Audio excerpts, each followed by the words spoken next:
ನೋಡಿ, ಅಡಿಕೆ ಬೆಳೆಗಾರರು ಇವತ್ತು ಕರ್ನಾಟಕದಲ್ಲಿ ಸಂಕಷ್ಟದಲ್ಲಿದ್ದಾರೆ.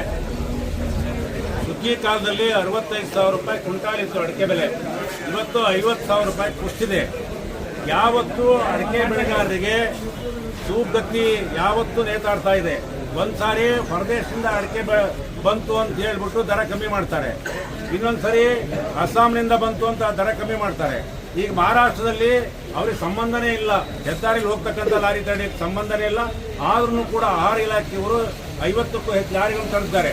ಅಲ್ಲಿ ಅವ್ರು ತಡೆದ್ರಿಂದ ಮತ್ತೆ 50,000 ಕಮ್ಮಿ ಆಗಿದೆ. ಅದ್ರ ಮಧ್ಯೆ ಕೆಲವು ಕಾಂಗ್ರೆಸ್ ಪುಡಾರಿಗಳು, ಕೆಲವು ಇಲ್ಲೇನಾಗಿದೆ ಅಂದ್ರೆ ಚಳ್ಳಕೆರೆ ಗೇಟ್ ಹತ್ರನ ಉಲ್ಲಾಸ್ ಅಂತಕ್ಕಂಥ ಯುವ ಕಾರ್ಯಕರ್ತ ಅಂತಕ್ಕಂಥ ವ್ಯಕ್ತಿ ಲಾರಿನ ತಡೆದಿದ್ದಾನೆ. ಲಾರಿ ತಡೆದು ನಾವು ಮುಂದೆ ಹೋದ್ ಲಾರಿ ಚೆಕ್ ಮಾಡಿದೆ, ಆ ಲಾರಿ ಒಳಗೆಲ್ಲ ರೆಕಾರ್ಡ್ ಸರಿ ಇತ್ತು. ನಿನ್ನ ಲಾರಿ ಚೆಕ್ ಮಾಡಿದ್ರೆ ನಿನ್ನ ರೆಕಾರ್ಡ್ ಸರಿ ಇಲ್ಲ ಅಂತ. ಅವನಿಗೆ ಲಾರಿ ಚೆಕ್ ಮಾಡೋಕ್ಕೂ ಬರಲ್ಲ, ಅವನೇನು ಮಾಡೋಕ್ಕೂ ಬರಲ್ಲ. ಆದರೆ ಅವನು ವಸೂಲಿಗೋಸ್ಕರ ಮತ್ತೇನು ಅಂತ ಕೇಳಿದಾನೆ. ಏನು ಅಂದ್ರೆ ನಮಗೆ ಗೊತ್ತಿಲ್ಲ ಅಂತ ತಕ್ಷಣ ಡ್ರೈವರ್ ಹಿಡಿದು ಎಳೆದಾಡಿದ್ದಾನೆ, ಪಳಪಟ್ಟಿ ಹಿಡಿದು ಹಲ್ಲೆ ಮಾಡಿದ್ದಾನೆ. ಇವತ್ತು ಕಾಂಗ್ರೆಸ್ ಸರ್ಕಾರಕ್ಕೆ, ಮುಖ್ಯಮಂತ್ರಿಗಳಿಗೆ ನಾನು ಒತ್ತಾಯ ಮಾಡ್ತಕ್ಕಂಥದ್ದು, ನೀವು ಉತ್ತಮವಾದಂಥ ಆಡಳಿತ ನಡೆಸ್ತಾ ಇದ್ದೀವಿ. ನೀವು ಇಂಥವ್ರನಿಂದ ಯುವ ಕಾಂಗ್ರೆಸ್ ಪುಡಾರಿ ಉಲ್ಲಾಸನಂತ ಇಟ್ಕೊಂಡ್ರೆ ನಿಮ್ಮ ಸರ್ಕಾರಕ್ಕೆ ಕೆಟ್ಟ ಹೆಸರು ಬರುತ್ತೆ.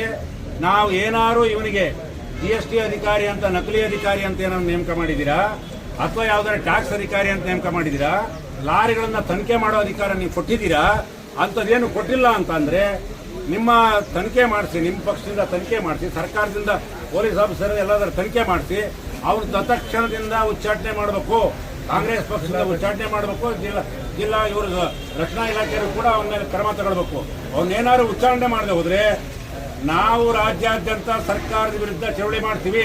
ಹಾಗಾದ್ರೆ ನೀವು ಕಳ್ಳರನ್ನ ಇಟ್ಕೊಂಡು ಸರ್ಕಾರ ನಡೆಸ್ತಾರ ಅಂತ ಹೇಳಿ ಸರ್ಕಾರದ ವಿರುದ್ಧ ಎಲ್ಲ 31 ಜಿಲ್ಲಾ ಕೇಂದ್ರಗಳನ್ನು ಚಳವಳಿ ಮಾಡ್ತೀವಿ ಅಂತಕ್ಕಂಥದ್ದನ್ನ ಸರ್ಕಾರಕ್ಕೆ ನಾವು ಎಚ್ಚರಿಕೆ ಕೊಡ್ತಾ ಇದ್ದೀವಿ.